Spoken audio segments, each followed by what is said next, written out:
Developments, of course, taking place in Bangladesh. Now, with the ongoing crisis in Bangladesh, with former Prime Minister Sheikh Hasina fleeing the country, the army has announced an interim government. President Shahabuddin has appointed Muhammad Yunus as the head of the interim government.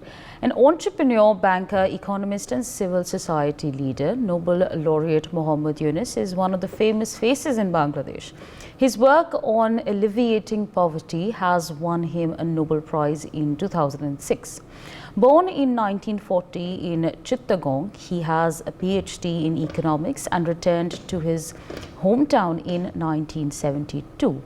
Yunus is known for founding Grameen Bank and pioneering concepts of microcredit and microfinance, which has provided tiny businesses, in fact, loans to the world's poorest people. Most of them are women.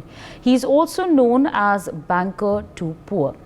He has also received several accolades and honors nationally and even international forums. After the success of Grameen Bank, Sheikh Hasina has accused him of sucking money from the poor. In 2011, Hasina removed him as head of Grameen Bank, saying that he has stayed on past the legal retirement age. And in January this year, he was sentenced to 6 months in prison for violation of labor law. He, along with 13 others, were indicted by Bangladesh court to embezzlement of $2 million. Although he has not been jailed in any case, he has more than 100 cases on draft and other charges. Although Yunus has mostly stayed away from politics, but now he has been appointed as the head of the interim government.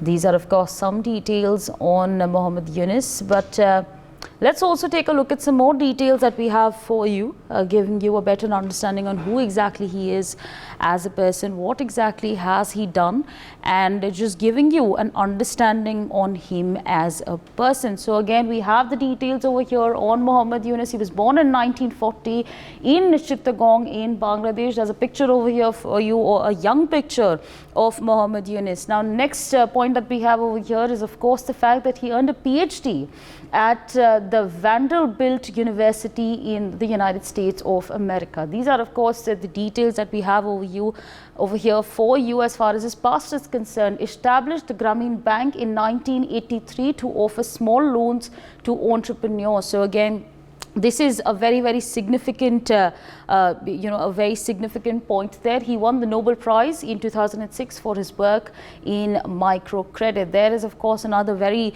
important detail for you viewers over here. More details, in fact, coming in. He's known as the banker to the poor. So that's exactly how people used to, and in fact, still recognize him in Bangladesh, the banker to the poor.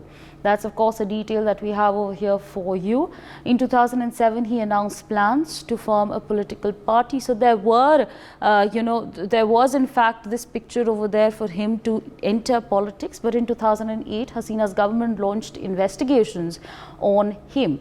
Those are, of course, the developments coming in 2008. There seemed to be investigations that did, in fact, take place. Now, when we talk about more details that we have over here, Sheikh Hasina accused him of using coercion methods to collect loans from rural women. So that's, of course, the allegation that was made back in 2008. More details, in fact, we have in 2011.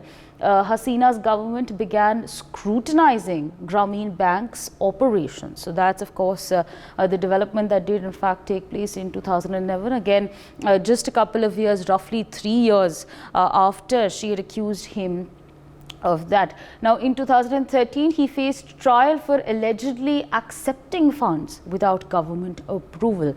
That's again a very significant development, and the detail that we have for you as far as Muhammad Yunus is concerned. In 2024, much later, Yunus and others were indicted by a special court on charges related to $2 million embezzlement case. These are, of course, the developments that have taken place in 2024. So these are, of course, all the developments that we have over here to give you an understanding on who Muhammad Yunus is. He's of course now going to be the chief advisor of the interim government.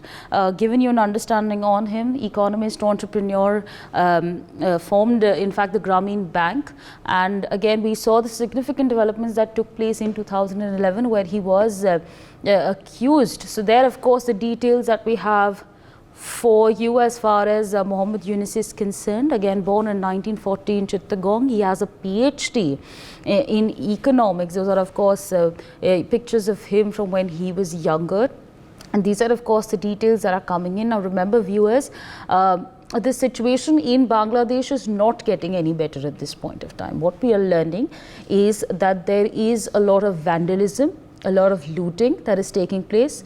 There are a lot of buildings, large buildings in fact, that have been set ablaze. And in fact, to give us a better understanding on this front, my colleague Renik Datta is with us on the broadcast. Renik, if you could give our viewers an understanding on Muhammad Yunus, who's now expected to become the chief advisor to the interim government. What are the kind of relations that he's had with India, China and the United States? What details do we have on that front?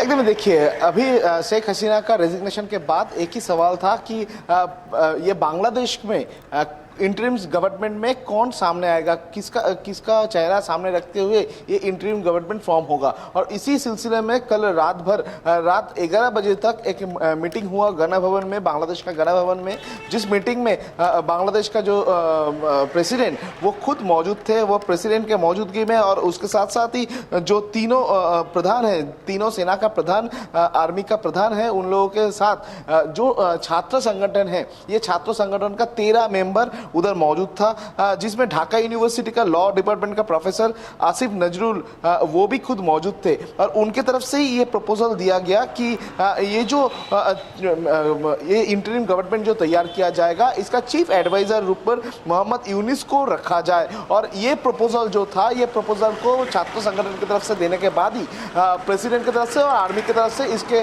ऊपर सहमति दिया गया। और इसी सिलसिले में पूरा जो गवर्नमेंट, ये इंटरिम गवर्नमेंट और 24 घंटे के अंदर फॉर्म होने वाला है, ऐसा ही कल रात में बांग्लादेश का जो छात्र संगठन उनकी तरफ से इन्फॉर्म किया गया है। छात्र संगठन की तरफ से ये भी कहा गया है कि ये पूरा जो इंटरिम गवर्नमेंट रहेगा, इस इंटरिम गवर्नमेंट में 15 लोगों का मेंबर रहेगा, 15 लोग इसमें शामिल रहेंगे, जिसमें ये मोहम्मद यूनुस वो खुद जो इस पूरा इंटरिम गवर्नमेंट का चीफ एडवाइजर ऊपर रहेगा, ऐसा भी बोला गया है। और उसके साथ साथ ही ये भी बोला गया है कि ये मोहम्मद यूनुस को सामने रखते हुए जो 15 लोग, ये 15 लोगों का एक टीम गठन किया जाएगा, उसके तरफ से ये बांग्लादेश को परिचालना किया जाएगा। मगर इसमें एक सवाल आता है कि मोहम्मद यूनुस के मन में इंडिया को लेकर या चाइना को लेकर क्या सोच है। इसमें कहा जा रहा है कि मोहम्मद यूनुस, नोबेलिस्ट मोहम्मद यूनुस, उनके तरफ से इंडिया को लेकर सोर्स के मुताबिक जो खबर मिल रहा है कि इंडिया को लेकर उनके मन में एक अच्छा चिंता ही है कि इंडिया के साथ जिस तरीके का पहले रिलेशन था बांग्लादेश का, जो अच्छा रिलेशन है बांग्लादेश का, वो रिलेशन को बरकरार रखा जाए। और इसी सिलसिले में मोहम्मद यूनुस की तरफ से क्या बयान दिया जाएगा, इसमें भी नजर रहेगा, क्योंकि मोहम्मद यूनुस अभी फ्रांस में है और आज रात या कल सुबह तक वो बांग्लादेश में पहुंचेंगे और उसके बाद ही उनके तरफ से पूरा जो बयान, वो बयान दिया जा सकता है। मगर दूसरी तरफ अगर दिखा जाएगा तो ये मोहम्मद यूनुस को पहले भी बांग्लादेश का चीफ एडवाइजर रूप पर एडवाइस किया गया था, उनको प्रपोजल भी दिया गया था, मगर वो प्रपोजल उस टाइम में उनकी तरफ से ठुकराया गया था। उनकी तरफ से साफ साफ कहा गया था कि कोई भी पॉलिटिकल पार्टीज में वो शामिल नहीं होंगे। मगर इस बार जब छात्र संगठन की तरफ से प्रपोजल दिया गया, ये यूनुस की तरफ से ठुकराया नहीं गया, वो खुद अप्रूव किया इस बार को। All right, Renik, thanks for joining us. In fact, stay on with us. We're in fact joined by Mr. Himanshu Bhatt, senior journalist on the broadcast. Thank you so much for taking our time and speaking to us on NewsX. Muhammad Yunus, known as the banker to the poor, is his leadership and advisory going to be good enough? Because at this point of time, the problem is not poverty, the problem is a volatile situation, the violence that is, at this point of time, even describing it has become difficult. Very, very difficult. The reason for that is, there are obvious things what our correspondent said, but unobvious things and the things, which have happened behind the scenes. See, you understand one thing. Muhammad Yunus was given a Nobel Prize in 2008 or something. Now, after that, his work on the establishing Grameen Banks and other things, let's put that aside.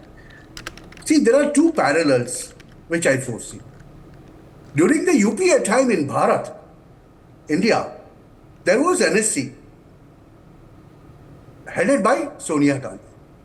And the Prime Minister was a puppet Prime Minister, if I put it right. Now here, when someone assumes the role of a national advisor to the government, the chief advisor to the government, that means he'll be all powerful. And do you know of his connections? He's in France now. He should be coming back. His connections are with the Clinton family. And just, as recently as about 6 weeks or 8 weeks, he has received a grant of 1.5 million in one of his organizations from Gates Foundation, if I'm not mistaken. What does it show? It shows very clearly it's the deep state or some of the Western powers who want to govern Bangladesh through an instrument which they are placing it as a chief advisor. And that is what Muhammad Yunus is. Well, pardon me for talking flat, because the whole premise and the whole violence, the spate of violence that is going on there in Bangladesh, despite Supreme Court saying they'll cut down the reservation from 30% to 5%, still there is a very large scale violence.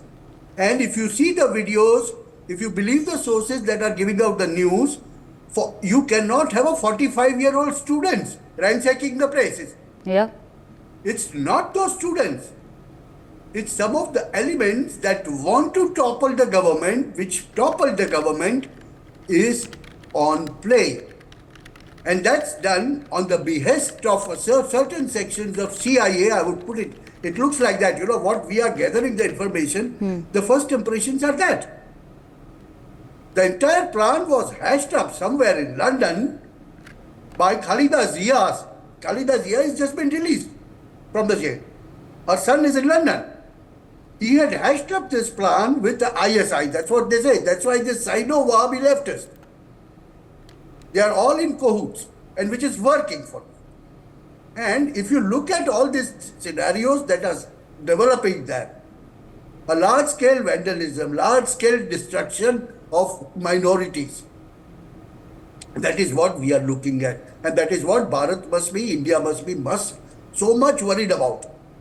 And that's why probably Jaishankar ji, our External Affairs Minister, yesterday in Parliament very clearly said, there's still violence persisting in Bangladesh and we are having a close look at it. In diplomatic terms, you cannot say more than that. That was a stern warning. And it's only after that that some of the Jamaat netas in Bangladesh started saying that we are guarding Hindu temples. Well, that was a photo obsession and nothing else that we know. So the things are on the move. It's just started. It will develop into something further. Let Muhammad Yunus come to Bangladesh and give a first speech. Is he going to talk of stopping the violence? Is he going to talk of, continuing the economic ties with India? Well, I want to make one more point. And that is, something? Bangladesh's economy that is doing rather well in last 10-15 years is thanks to Bharat. Bangladesh textiles are doing so much. They have a 10% hold on the US ready-made garment market. But that is thanks to what? Thanks to Hindustan. Because the raw material is going through India. It's only then those factories are operating in Bangladesh. So somewhere down the line, it's going to be very, very difficult if they persist on these things, The violence continues and more minorities are being hassled there. More and more minorities becoming unsafe there. is going to be a grave concern for India, and this is not India of 2004 or 2014. After 2014, India has changed. India is on the verge of becoming Bharat. And we know our policy, foreign policy, our doctrine. We know Bharat first, and we will not let minorities suffer that. And that happens to be quite a huge number. And that's why probably, West Bengal's BJP leader, Subhendu Bhattacharya, he came up with something, let us be prepared for an influx of 1 crore Hindus as the refugees. Well, it can assume a very dangerous proportion up to that. That is what my feeling is. So let Muhammad Yunus come, give him an official statement, and we'll know more about it. Yes, Asha. Again, when we talk about the situation that prevails in Bangladesh at this point of time, what kind of an impact is this then going to have on India, in your assessment? What? Militarily, nothing. Yeah. Yes, I would say it's a chance, and it's an opportunity for Bharat to end its chicken neck issue once for all. That 20-kilometer buffer, chicken neck, so many people, who do not wish well for Bharat, always keep on talking. If someone comes and strangles that, well, let's extend that chicken neck to 100 kilometers on both the sides. Let's create a buffer zone. And if 1.1 crore minorities, that is Hindus, are going to come to India, then we have about 4 crore Bangladeshis in Bharat today. Let's send them back. It will be a turmoil. It will be a huge turmoil if the situation goes up to that, which I feel it will not go up to that. But if it can go up to that, it will create a lot of turmoil. Because you are having some voices here also that talk in the favor of violence that is going on in Bangladesh. Right. Not in the right words or state words, but they keep on talking. But fortunately, Mamata Banerjee seems to have understood. Her statement that we will go with the central government in this is going to be a key. If she keeps quiet, that's fine. Otherwise, there is always an option of creating a portion of West Bengal into a union territory, take over, and teach them a lesson by economic blockade. Right, Yes, absolutely. So with that, I'd like to thank you for joining us on the broadcast, sharing your perspectives with our viewers.